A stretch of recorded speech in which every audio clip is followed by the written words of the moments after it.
નગરપાલિકા દ્વારા પ્રજાજનો ઉપર કમરતોડ વેરા ઝીકાયાનો આક્ષેપ। ધંધુકા નગરપાલિકાએ શહેરીજનો પર અસહ્ય કરવેરો ઝીકી દેતા રોષ ફેલાયો છે।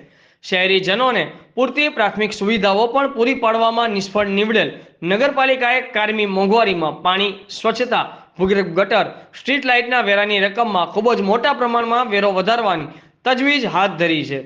ધંધુકા નગરપાલિકા દ્વારા કરવેરા વધારવા માટે ઠરાવ મૂકવામાં આવ્યો હતો, જેનો વિપક્ષ સભ્યો દ્વારા તેમજ પૂર્વ ધારાસભ્ય રાજેશકુમાર ગોહિલ, ધંધુકા વેપારી મંડળો અને સોશિયલ મીડિયામાં ભારે વિરોધ નોંધાવવામાં આવ્યો છે।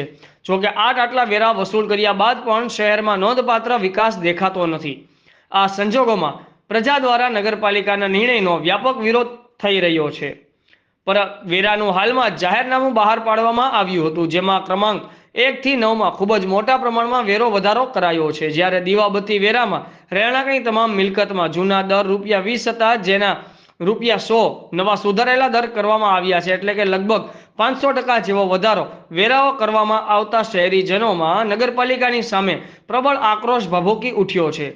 નગરપાલિકા દ્વારા બિન રહેણાંકની તમામ મિલકતમાં જૂના દર ₹150 નો નવો દર જાહેર કરાયેલ છે। એટલે કે લગભગ 750% જેટલો વધારો કરવામાં આવ્યો છે। જ્યારે અન્ય કોઈ વેરો પહેલા લેવાતો ન હતો, જે હવે ₹100 કરાયો છે।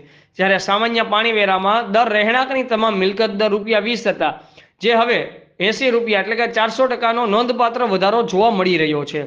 અન્ય ₹20 હતા તે વધારીને ₹80 કરવામાં આવ્યા છે।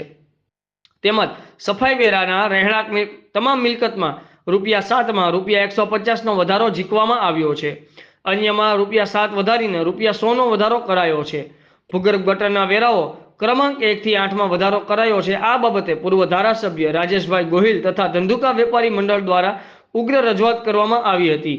જો સમયસર આ વેરો પાછો ખેંચવામાં નહીં આવે તો ધંધુકાની પ્રજા સાથે રાખી ઉગ્ર આંદોલન કરવાની ચીમકી ઉચ્ચારી હતી।